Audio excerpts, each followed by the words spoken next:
movement is too fast, the eye cannot perceive the moving object as independent frames. The eye sees the object merging into each other continuously. In the same way, the vibration of the energy cannot be perceived by the eye. It appears to be solid matter. Energy in gross form is matter. Matter, subtle form is energy.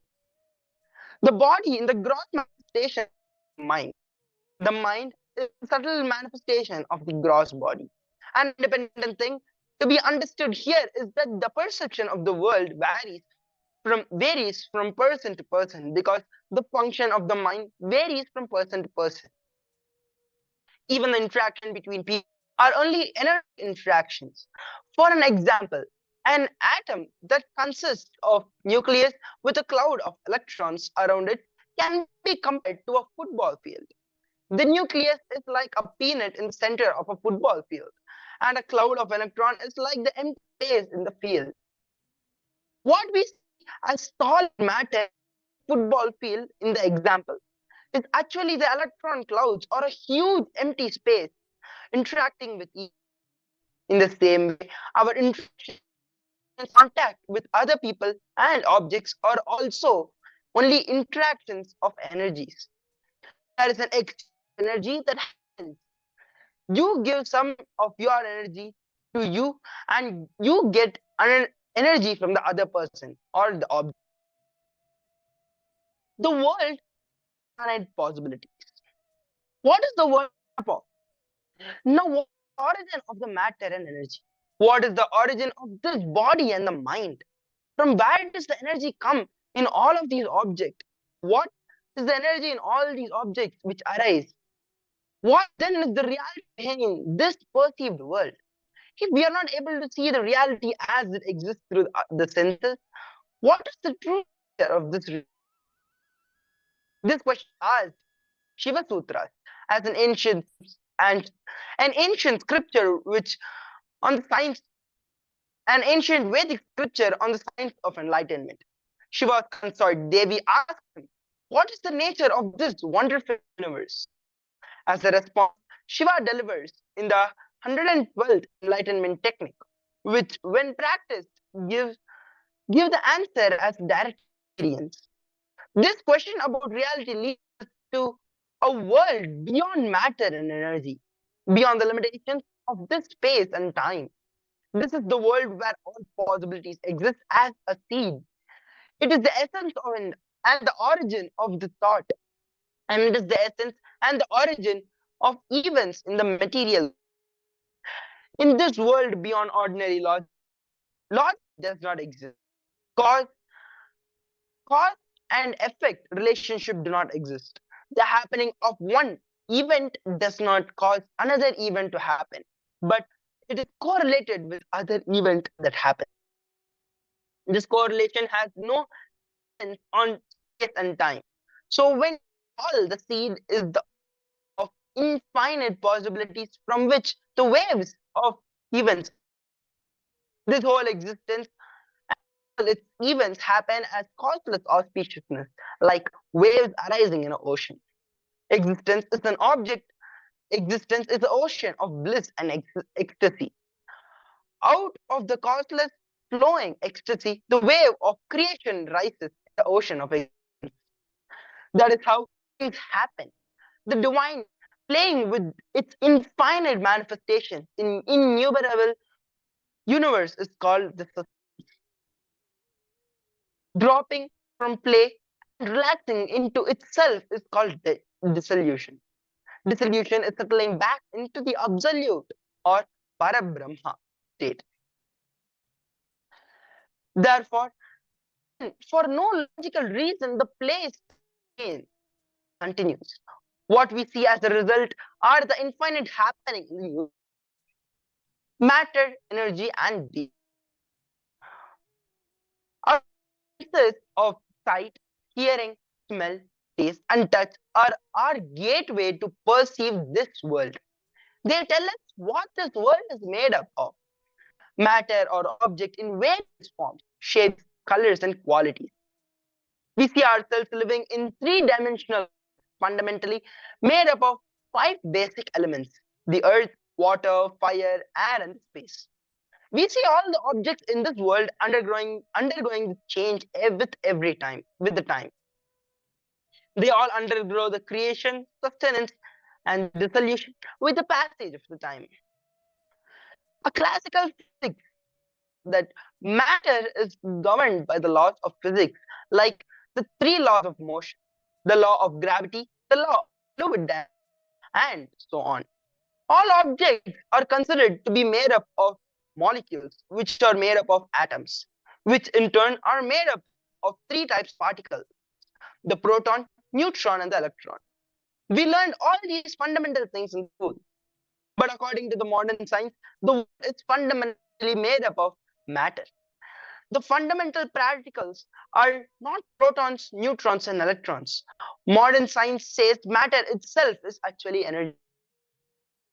The scientist Albert Einstein's famous equation E equals to mc square, where E is energy, m is mass of the object, and c is the speed of light, proves the equivalence of matter and energy.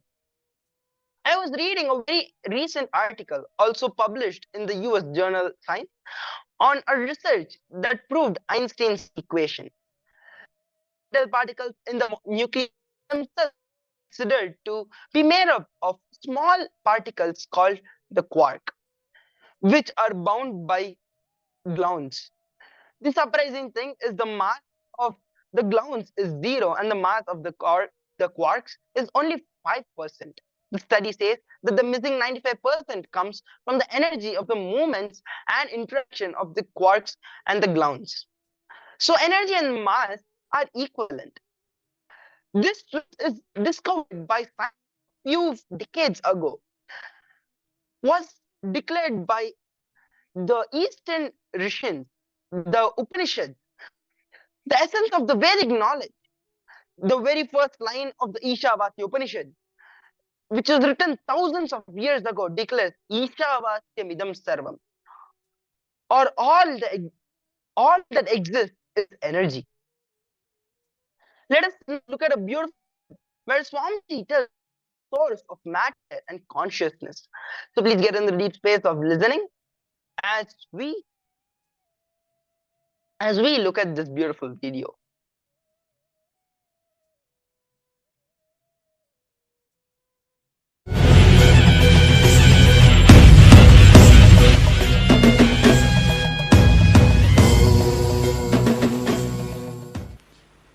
सदाशिवसमारम्भां शङ्कराचार्यमध्यमाम् अस्मदाचार्यपर्यन्तां वन्दे गुरुपरम्पराम्.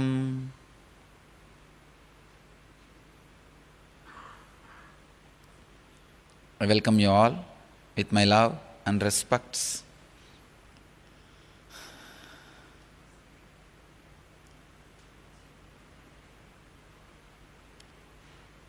Welcome all the devotees, disciples who are sitting with us at this moment around the world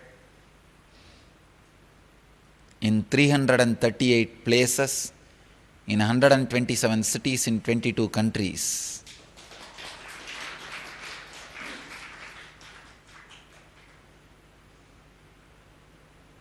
Apart from that,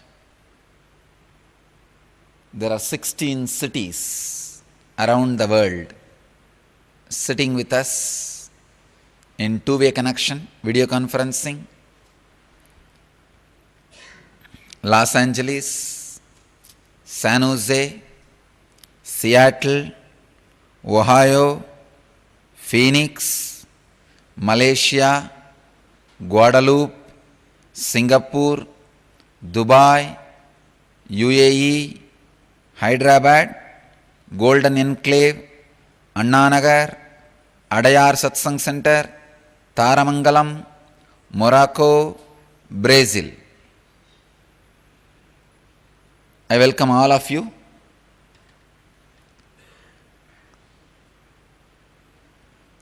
For this Brahma Sutra Satsang. I welcome all of you for this great happening, Brahma Sutras.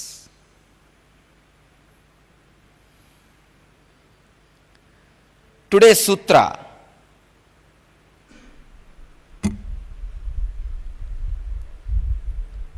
Fifth sutra.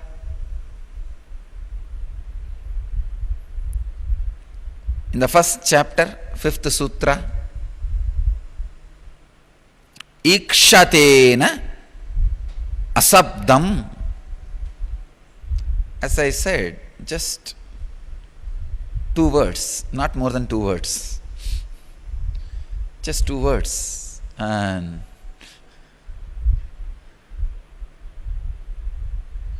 now we will have to break our head.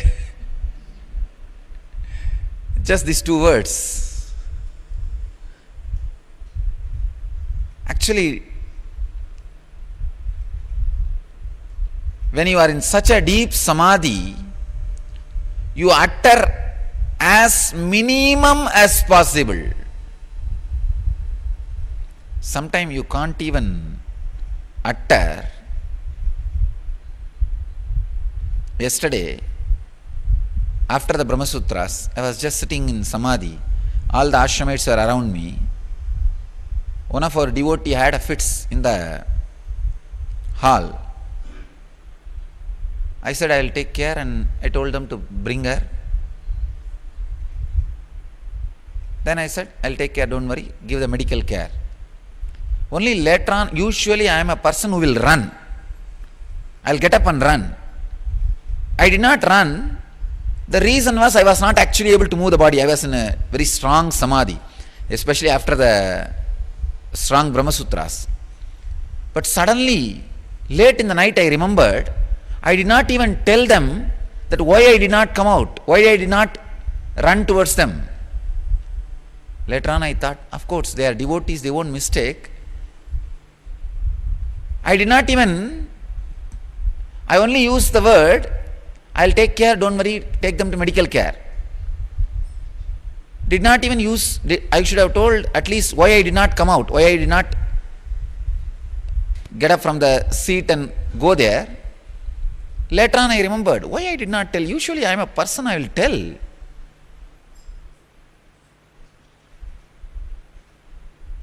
Sometime, the deep samadhi, the words become so minimal,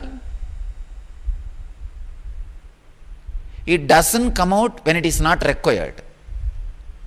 Actually, my deep trust, they are devotees, they will not mistake, even if I don't come down and come there. They trust my word. That trust, my trust that they trust me, took care that extra words did not even come. But if I did not have the trust, they may mistake that why I did not even come out to heal, then immediately, maybe I would have told.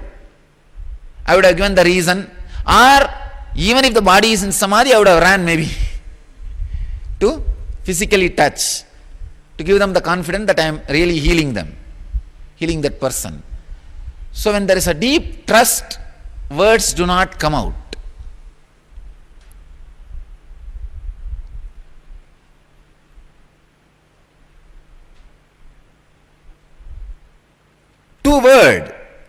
Just two word, ikshaterna sabdam.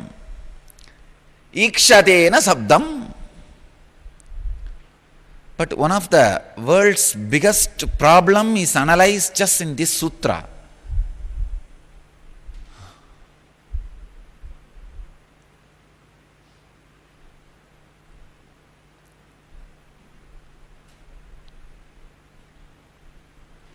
Usually when I am going to speak on some sutras, I will see those great masters, energy landing and preparing the disciples to receive the expression, and they themselves expressing themselves through my tongue, through my being, through my presence and all that.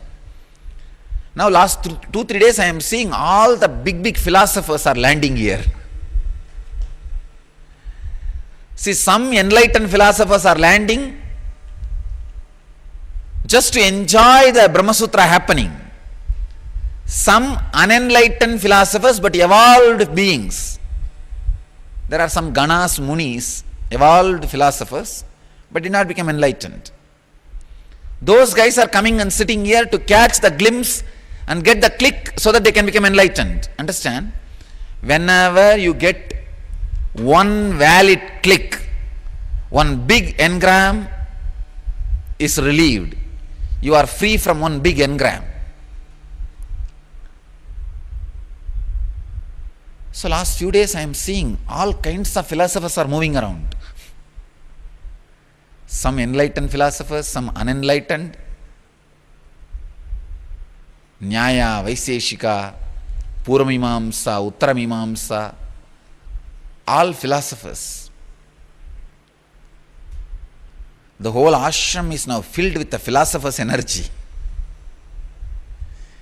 for this great happening of Brahma Sutras.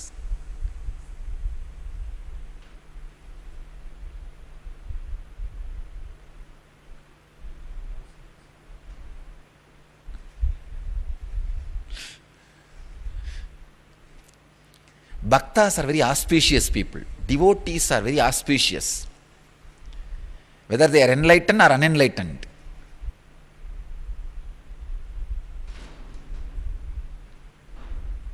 One young lady of little loose character goes to Vivekananda. Vivekananda, with such a deep love and care, receives her and initiates her into sannyas. Not only he initiates her, he completely gives her the promise that I will liberate you. And as usual, these orthodox Vedantic sannyasis sitting around him, looking at him with a lot of suspicious eyes, and said, what kind of a sadhu you are? Not only you accepted her as a disciple, initiating her into sannyas and promising that you will liberate her.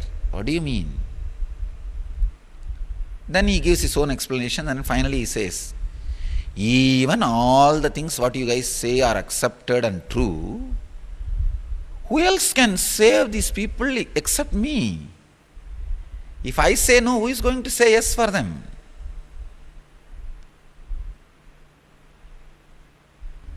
All right. Okay. Let's enter into the sutras. Ikshaterna sabdam, ikshatena asabdam. Swami Gambhirananda's translation goes as, the pradhana of the Samkhyas is not the cause of the universe because it is not mentioned in the Upanishads, which fact is clear from the fact of seeing. So Swami Veereshwarananda translates as, on account of thinking, being attributed to the first cause by scriptures of pradhana, is not the first cause referred to by them. It pradhana is based on the scriptures. God. I don't know how many of you understood. It's one of the important analysis. One of the great thing in the Brahma Sutras is it is analyzing the greatest problems, like what is the distance between sun and the moon, moon and the earth, and earth and the sun. All these kind of high level things are discussed in the same equal importance is given to the day-to-day problem, like why the rice price is rising.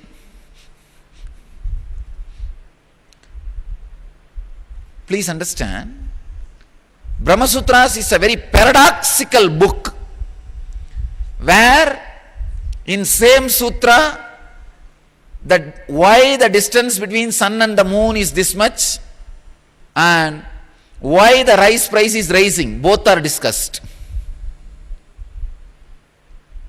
an extraordinary philosophical discussion which is directly affecting the way you think about you and the life and your very existence.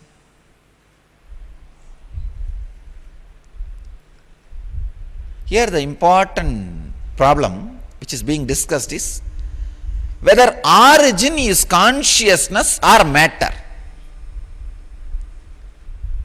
Sankhyas, I can say,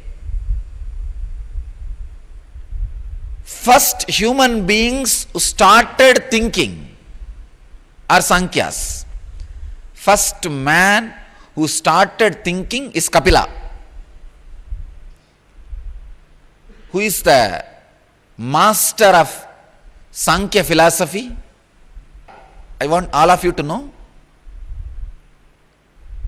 We, the Nithyananda Sampradaya, originally belonged to Kapila's Sampradaya, Nirvani Akada. We are senior than Vedic tradition. Understand? The Vedanta Sampradaya is Uttaramimamsa. These Brahma Sutras are called Uttaramimamsa Sutras. Before this, there is a Purvamimamsa.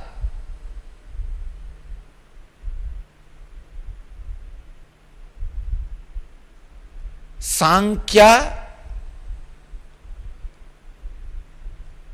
is more earlier philosophical system. I can say philosophy is not right word. Philosia, because word darshana cannot be translated into philosophy. It can only translate into philosia. Darshana means what is seen. In your inner awakening, what you experienced becomes darshana. So when each master has become enlightened, what he experienced, he pens it down, transmits as the darshana.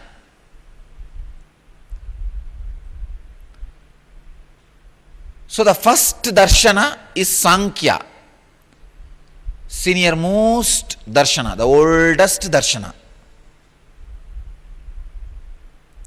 oldest thinking system, oldest cognition system, where the understanding about life, death, beyond life, afterlife, or personal existence, jiva means individual self, Ishvara, the ultimate self, God, Jagat, the world. In Jagat, two part, nature and man-made, society. All these understandings and better way to relate with all this and coexist in a very friendly way. This is the purpose of all darshanas. All darshanas are created to know the deeper truths about these major subjects. With this understanding, flow with the life. First darshana is Sankhya. Unfortunately, followers of Sankhya philosophy have started moving out of Kapila. Whenever the followers move out of the founder, again the founder happens in another one form, followers go and persecute the founder who is in other form. I am really working very sincerely. That should not happen to my commune and the followers. Of course, one fortunate thing is, whatever I am talking is getting video recorded. So the losing the spirit can never happen. And not only that, because I am going to be sitting in the body for a long time, the reproduction of the completely spiritually matured people is possible.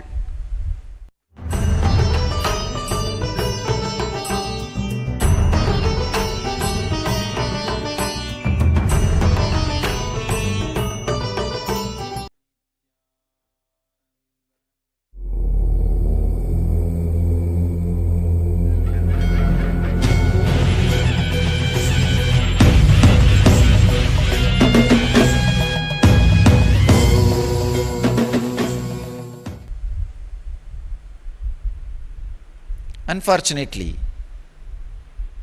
the followers of Kapila started moving out of Kapila. So, Vyasa has to give clarity. You need to know the background. Only then you will understand why these sutras. Because the sutra is directly hitting Sankhya philosophy. Then you may be surprised. What is this? And Vyasa is attacking Kapila. Now what to do? Both of them are incarnation of Vishnu. Very beautifully, Krishna says in Gita, among the Munis, I am Kapila. And in the Stotra, Bhatmavada sings about the Vyasa. Shankaram Shankaracharyam Keshavam Badarayanam Sutrabhashya Kritau Vande Bhagavantau Punah Punaha. Shankara, who is incarnation of Shankaracharya, Shankaracharya, who is incarnation of Shankara, both one and the same, okay. Shankaracharya, who is incarnation of Shankara, Vyasa, who is incarnation of Narayana. If both of you are fighting, who is going to win? There was a debate. Vyasa himself comes down to test the strength of Shankara. Debate starts on Brahma Sutra. Author and commentator are fighting. Vyasa is author, Shankara is commentator. Both of them are arguing.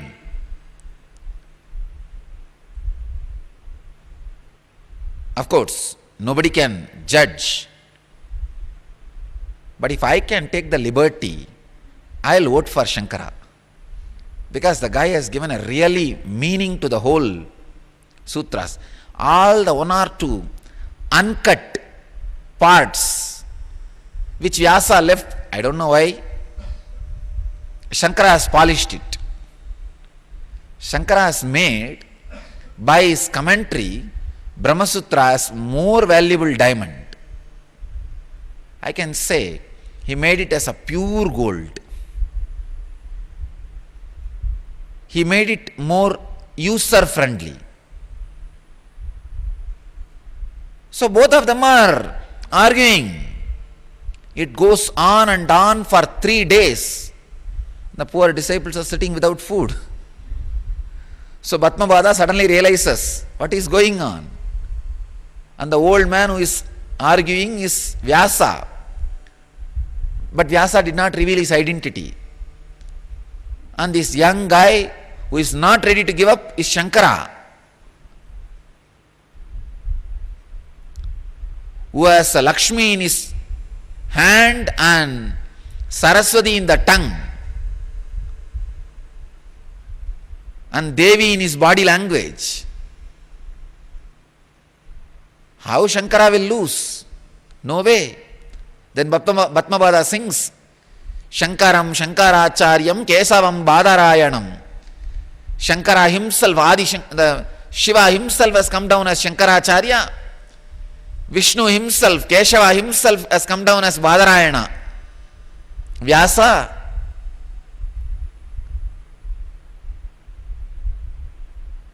You are a Sutrakara and he is a Bhashyakara. The origin, the man who wrote the sutra and man who is writing the commentary, if both of them are fighting, where it is going to end? So Bhatmavada falls at the feet of both and says, I bow down to both of you. Then immediately Shankara realizes the person who is sitting in front of him is Sutrakara himself, Vyasa, Badarayana himself, Vyasa himself. Then he withdraws from the debate. Vyasa blesses him and says, "My son, I have come to test you. Your capacity to establish the truth. I see you are a qualified person. I give you 16 more years from my life." See the beauty. When a honest teacher comes to test his successor, when he sees the strength, immediately he says, "From my life I give you 16 more years. You live for 16 more years and establish the philosophy you are teaching."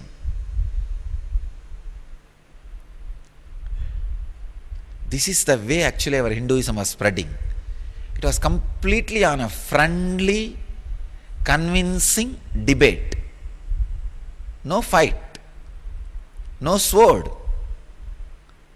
no bread butter, killing through kindness. Very cunning way of destroying, killing through kindness. Nothing was used.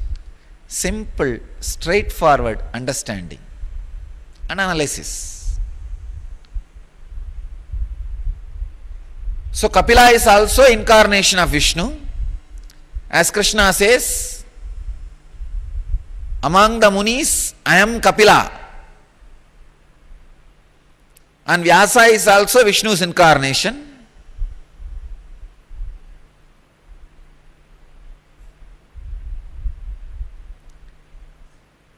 So Krishna is Vishnu's incarnation. So Krishna says, "I am Kapila among the Munis." And here Vyasa is Vishnu's incarnation. Naturally then Vyasa is attacking Kapila. It's almost like two incarnations attacking each other. It cannot be. You need to understand. And especially our Sannyas Sampradaya belongs to Nirvani Akkada, Kapila's tradition, and all our practices belongs to Vedanta Sampradaya, Shankara's tradition.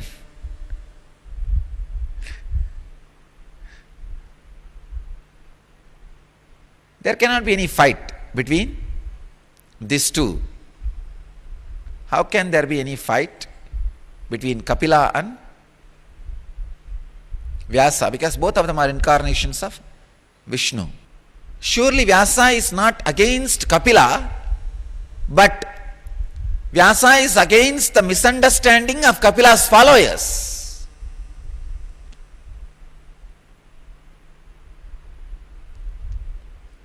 So one of the important question, whether origin of the existence is consciousness or matter.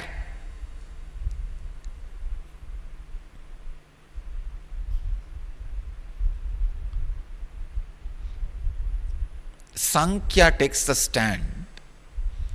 See, Kapila took the stand. Origin of the universe is matter, because once you are made to understand whatever you call as universe is from matter, you will renounce that, you will not be attracted too much towards it and go towards consciousness. That idea was given more as a technique than as a fact. See, when masters teach, you should be very careful whether those ideas are given to you as a fact or technique.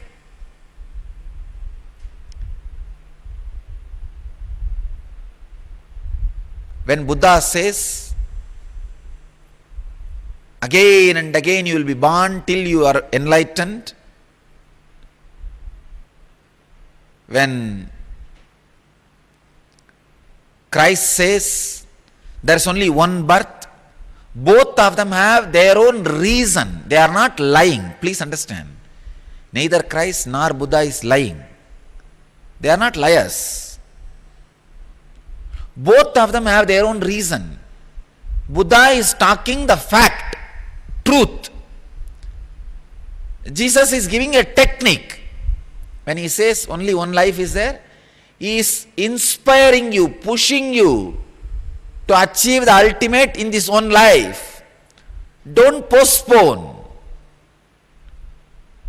When Buddha says there is multiple lives, he is talking about the truth, the inner science. So when Kapila says the origin of the universe is matter, he wants you to lose interest over the universe. He does not want you to too much bother about it. But when Vyasa says the origin of the universe is Brahman, existence, consciousness, he means there is no universe relaxed in existence. Because out of existence nothing can come and become something else. If you are seeing something else, then relax from seeing.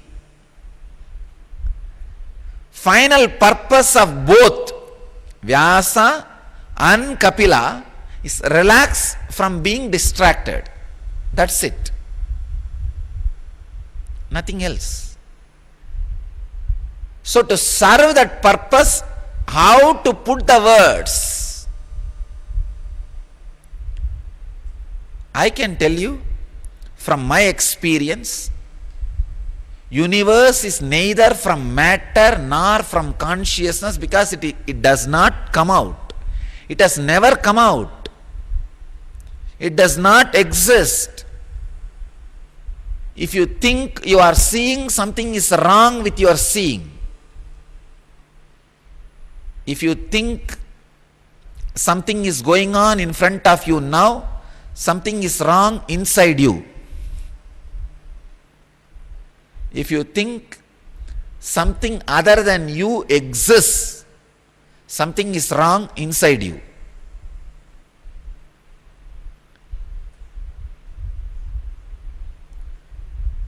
Sankhya, Kapila says, universe comes out of matter, don't bother about it. Pradhana. Forget about it. Vyasa says, origin of the universe is existence. So the universe cannot be as you think other than existence. So stop seeing it as other than existence. Come back.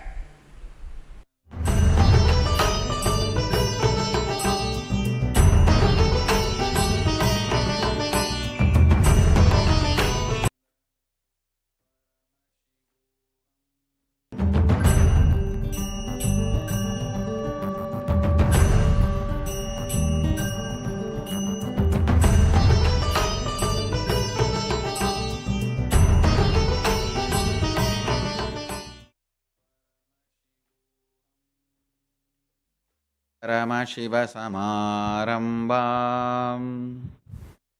Nityanandeshwari Parashakti Madhyamam Asmadacharya Paryantam Vande Guru Paramparam.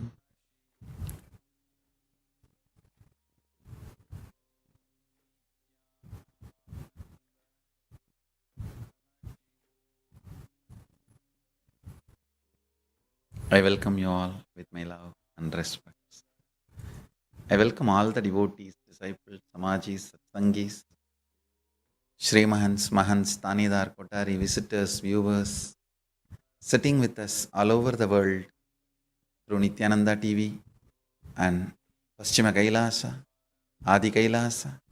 I welcome all of you with my love and blessings.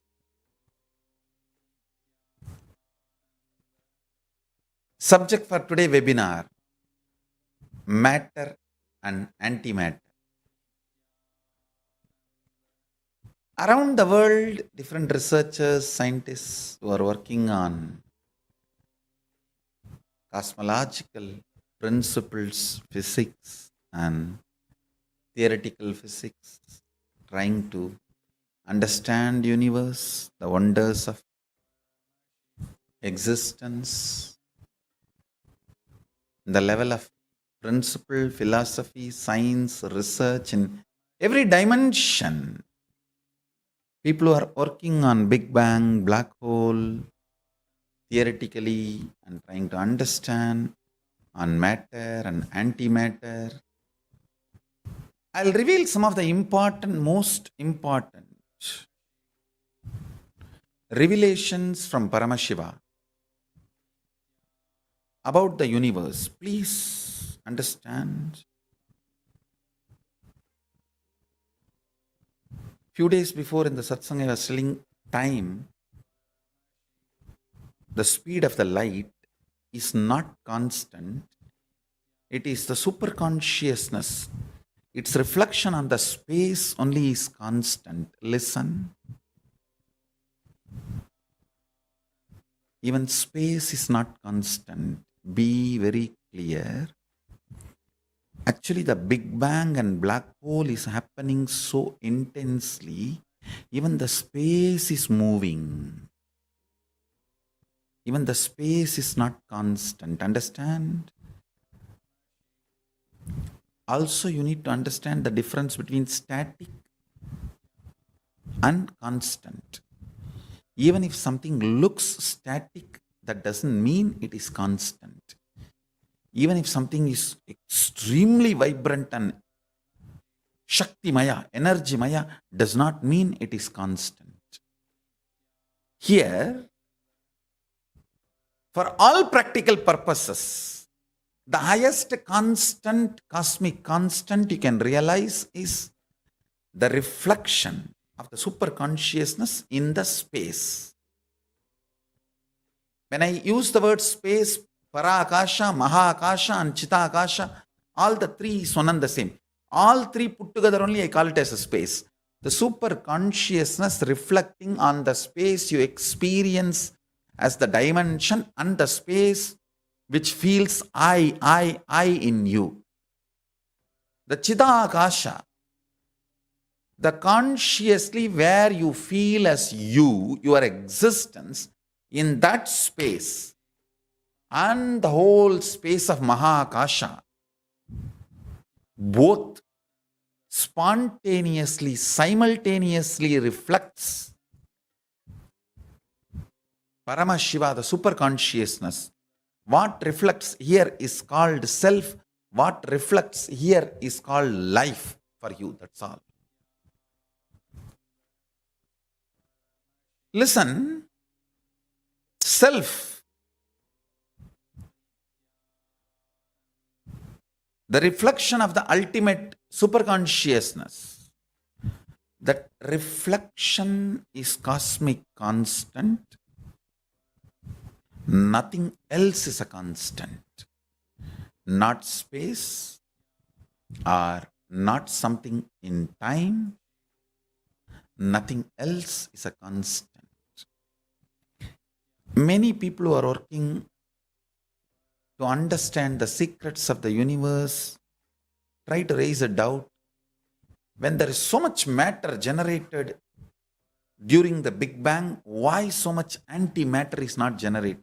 The question is wrong. Please understand. Matter and antimatter is always in balance. If any one gets imbalanced, immediately the Big Bang or black hole has to happen to balance it. Understand?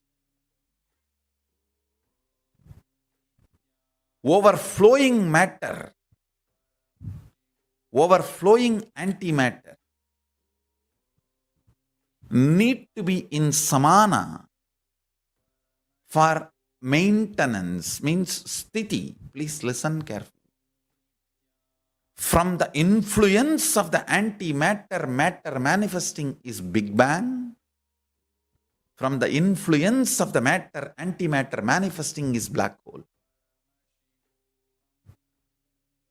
If there is a sustenance, life perception, matter and antimatter is balanced, enough and equal amount of antimatter also is produced when matter is produced. Antimatter means, listen carefully, Paramashiva clearly defines all the thought currents, emotions, patterns, which is there in all of us, which is responsible for our functioning, but which is not perceived as material, is antimatter. Listen. Which is there in all of us, patterns, emotions, thought currents, feelings, experiences, which is responsible for our functioning, our existence, which matters for our existence, but which is not perceived as material, is antimatter. Enough quantity of antimatter also is released along with matter. Person who understands antimatter matters for life starts making the cognitions related to antimatter. I tell you, how much you avoid poison, poisonous food, toxics in your system, that much you need to avoid toxic patterns and poisonous patterns. But unfortunately, you always recognize matter as existence and never recognize antimatter. You don't give the due right to the antimatter in your life and fail, land in accidents and collapse. Ignorance is not cute. You claiming, oh, I don't know about antimatter, I am too simple, man. Simple beings are not successful. Ignorant beings are not successful. It's only integrated beings are successful. One of the biggest contribution of Hinduism is making human being understand from the beginning there is enough antimatter in you equally to matter. So how much you give importance to matter, give importance to antimatter. Unfortunately, we have been brushed aside with that stupid title of, oh, these are otherworldly guys. Yes, we have lost all the territory on the planet Earth. There was no Hindu nation. But I tell you, we have something great to teach to the world.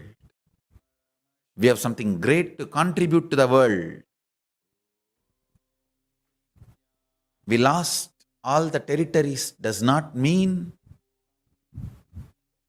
we have nothing to contribute to the world. We have something to contribute to the world. Some of the great truths about the cosmos, about the antimatter, and lifestyle structured on the balance of the matter and antimatter is the lifestyle of Sanatana Hindu Dharma. People always brush Hinduism aside in the name of, oh, failure guys. Once upon a time they had 56 countries and now they don't even have one territory for themselves. And losers. What is there to learn from them? Understand? Some of our principles were not brutal. They were so life positive. We were too life positive.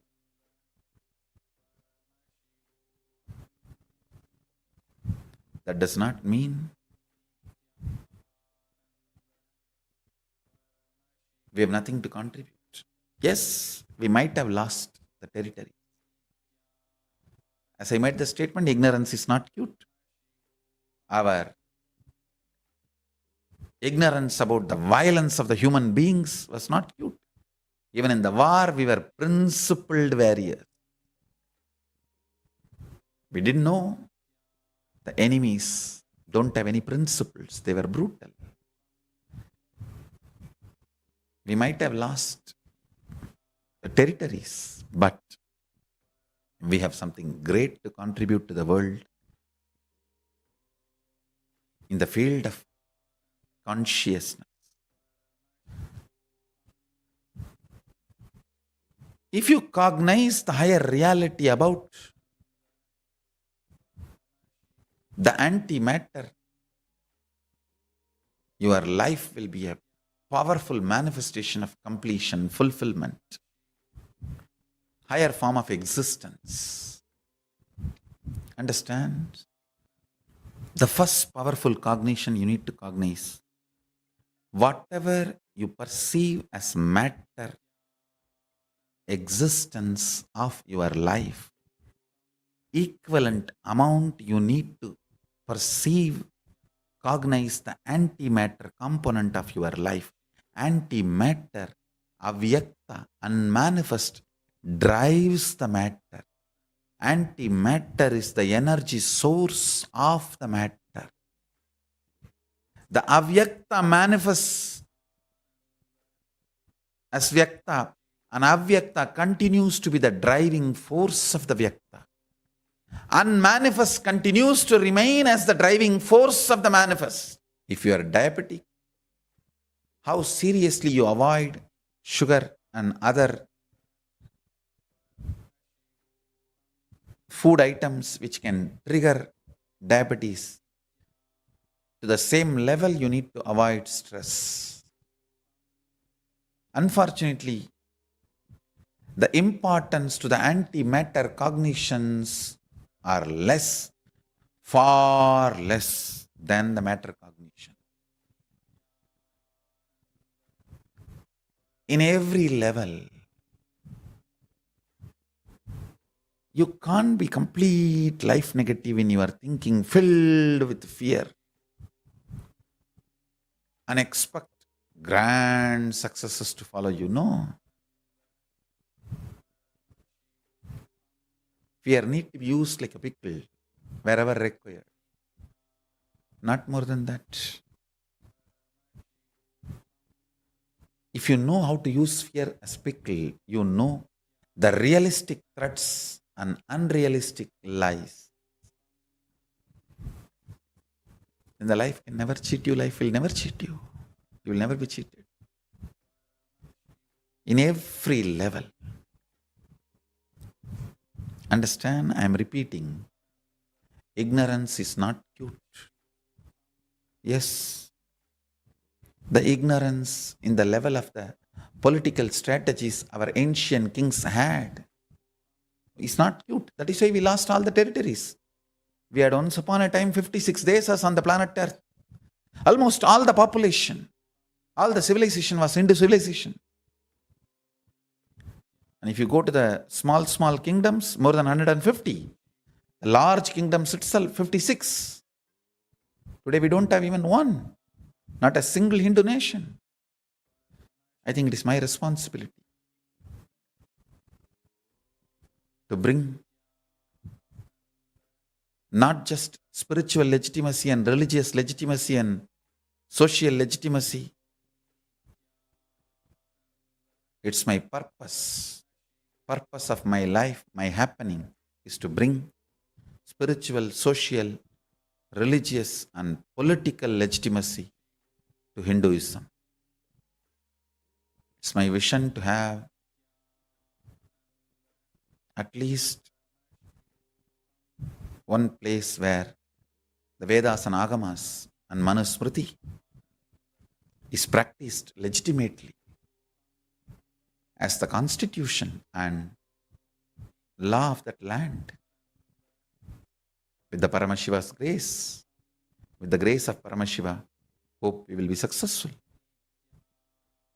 Yes, our kings, due to their ignorance, they lost territories, but that does not mean we have nothing to contribute. Surely Hindu tradition has something huge to contribute, especially for over-mattered materialistic civilizations. Many of the problems the modern civilization is suffering in all countries, whether east or west, all countries of the modern civilization, the whole humanity is suffering in the modern civilization.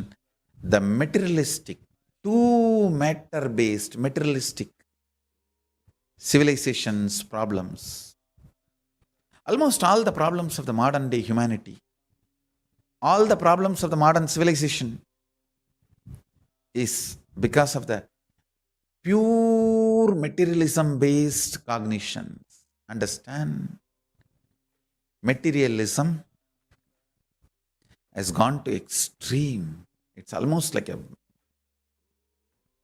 chronic capitalism. Materialism has gone to its extreme and making people mad. The only solution for the materialistic sufferings, materialistic cognition sufferings, is the pure truths of antimatter, pure principles of antimatter. Hinduism brings the right balance between matter and antimatter. Constantly analyze the kind of the cognition you cherish, the kind of the cognition drives you. The cognition inspires you, drives you, matters. Understand, today, Parliament of World Religions has started in Toronto. Nithyananda Hindu University has booth number 1229. We are representing Sanatana Hindu Dharma. And I request all the devotees, disciples to gather, volunteer and enrich all the seekers from all the world religions about the important contribution of Sanatana Hindu Dharma. I wanted to tell the Parliament of World Religions, the biggest contribution of Sanatana Hindu Dharma is the life very balanced between matter and antimatter cognition. Sanatana Hindu Dharma does not allow you to tip the balance. It doesn't let you fall into the over-exploitative nature of the materialistic civilization. The modern civilization's biggest problem is too much of materialism and exploiting all the nature, all the natural resources. The balanced life and superconscious breakthrough is the real message of Sanatana Hindu Dharma to the Parliament of World Religions. Hinduism as solution for all the problems modern day civilization is facing.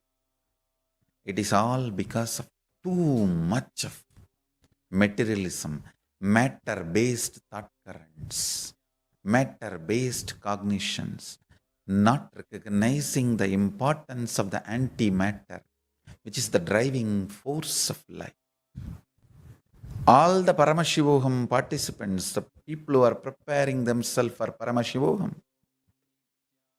I request all of you to give importance to how you feel with your cognitions about life,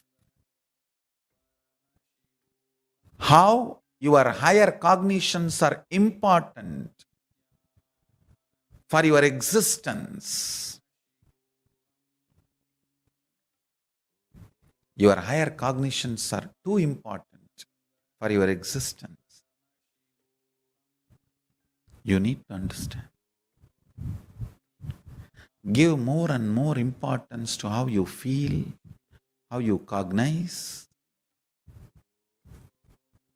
your whole day.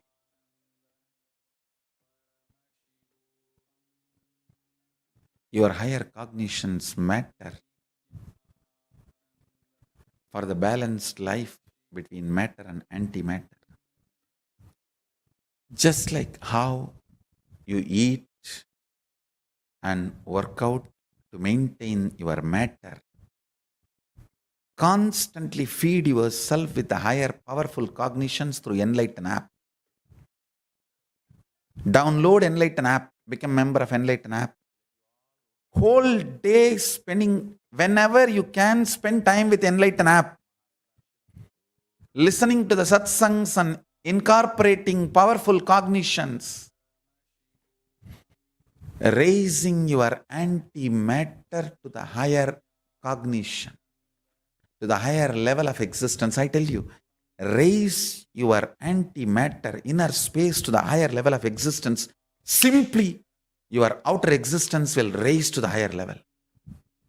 If you try to raise by raising your matter level, you will be failure. Raise the antimatter level cognitions.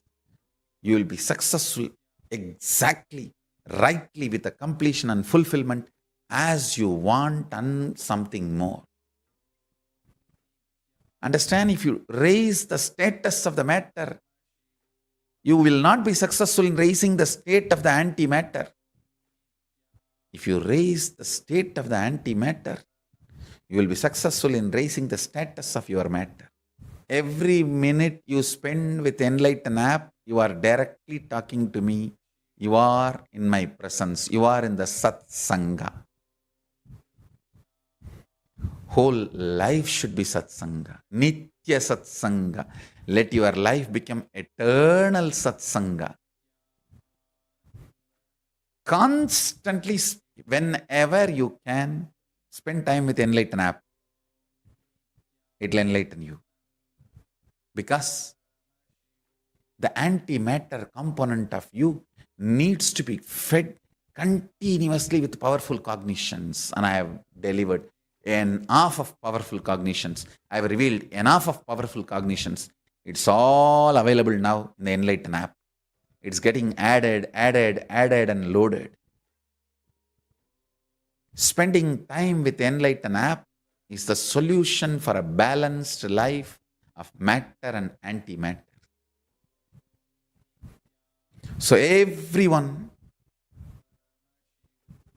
who is preparing themselves for Paramashivoham experience, my sincere request, today join the Enlighten app, and whenever you find time, even few minutes, spend time with Enlighten app.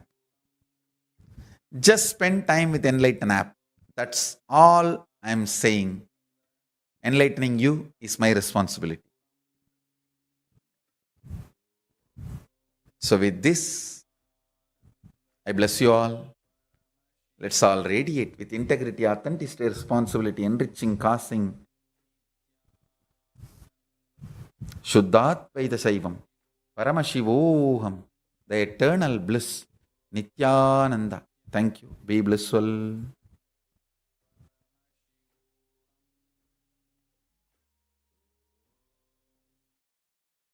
Yes, so we saw how beautifully Swamiji spoke about the matter and the antimatter also. And with all these powerful understandings and the cognitions which we got, you can please take some time and post your experiences and share what you have understood and the clicks whichever you have got from this session.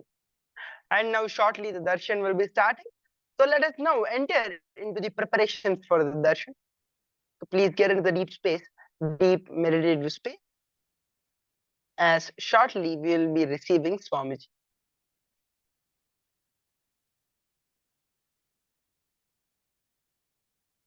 Understand, when you go to temples, you can only have one level of experience because human beings are not mature enough to have higher level spiritual experiences directly from the Archavatara. For this, the ultimate love statement of the cosmos is that cosmos himself descends down and comes as a Nijavatara, a living incarnation, walking amongst all of us, literally trying to live like all of us, going through the worst extreme